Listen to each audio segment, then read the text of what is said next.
बिस्मिल्लाहिर्रहमानिर्रहीम अस्सलाम वालेकुम। Welcome back to my YouTube channel. क्या हाल है आप सबका? उम्मीद करती हूँ ठीक ठाक होंगे। आज मैं आपको बनाना सिखा रही हूँ स्पेनिश ऑमलेट, जो कि वर्ल्ड फेमस डिश है और इसको स्पेनिश में कहते हैं तोर्टिया दे पतातास। तो चलिए बनाना शुरू करते हैं तोर्टिया दे पतातास यानी कि स्पेनिश ऑमलेट। इसको बनाने के लिए आपको चाहिए होंगे 3 medium size potatoes, 5 medium size eggs, half onion जो कि बारीक काट लेना है, ये ऑप्शनल है, आप चाहें तो यूज़ कर लें वरना ना करें। और सॉल्ट चाहिए जो कि बहुत ज़्यादा यूज़ नहीं होता, इसमें बस 2 चुटकी सॉल्ट ही काफ़ी होता है। और 1 कप जो है ऑयल, सनफ्लावर कुकिंग ऑयल ले लें या फिर ऑलिव ऑयल। मैं यहाँ पे यूज़ कर रही हूँ सनफ्लावर कुकिंग ऑयल। पोटैटोज़ मैं आपको दिखा दूँ कि किस तरह से काटने हैं, क्योंकि हमने इनको तेल में जो है अच्छी तरह से फ्राई करना है, बल्कि गलाना है। इनको पेस्ट जैसा बना लेना है, ये नहीं कि मोटे मोटे नज़र आएँ। तो इस तरह से आपने बहुत बारीक साइज़ में इनको काट लेना है। अभी आप स्टोव ऑन करके उस पर फ्राइंग पैन रखें। फ्राइंग पैन का ख्याल रखें कि कोई भी जो है वो थोड़ा ऊंचे किनारों वाला और थोड़ा बड़ा हो, क्योंकि जब हम इनको फ्राई करते हैं पोटैटोज़ को तो अक्सर जो है वो तेल बाहर गिरता रहता है। तो मैंने यहाँ पे बड़े फ्राइंग पैन में ये तेल डालकर तो इसमें मैंने ये पोटैटोज़ डाल दिए हैं।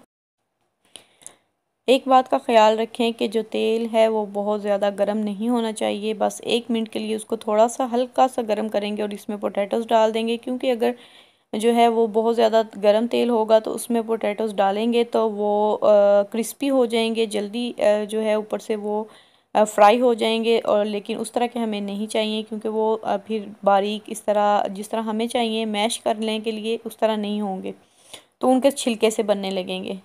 तो आपने इस चीज़ का ध्यान रखना है और तेल में बाद में मीडियम फ्लेम पे आपने इनको पकाना है। और जब ये नरम होने लगे, जैसे कि आपको नज़र आ रहे हैं अभी ये काफ़ी नरम हो चुके हैं, तो इसमें हम ऐड कर देंगे ऑनियन। ऑनियन ऐड करके तो हम इसको चम्मच की मदद से इसको थोड़ा थोड़ा सा मैश करते रहेंगे और थोड़ा सा हिला लेंगे, ताकि जो पोटैटोज़ जो हैं वो अभी काफ़ी नरम हो चुके हैं, गले हुए हैं।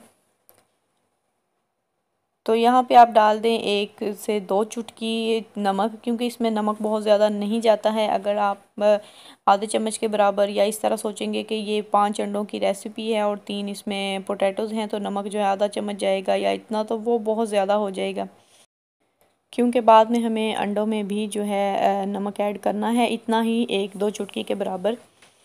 तो यहाँ पे आप अच्छी तरह से पोटैटोज़ को थोड़ा थोड़ा से अपने चम्मच की मदद से मैश कर लें। इनको इस तरह बहुत ज़्यादा बारीक भी नहीं और मोटा भी नहीं रखना, इनका हल्का हल्का सा इस तरह से पेस्ट जैसा बना लेंगे। और इनको हम पकाएंगे गोल्डन होने तक। जब ये लाइट गोल्डन होना शुरू हो जाएंगे तो हम इनको जो है ऑयल में से निकाल लेंगे। जी, तो आप देख सकते हैं यहाँ पे इनका कलर काफ़ी चेंज हो गया और ये हो गया है और अच्छी तरह से ये जो है फ्राई हो चुके हैं। तो अभी मैं इसको एक छलनी की मदद से जो तेल है इसका अच्छी तरह से निकाल लूँगी।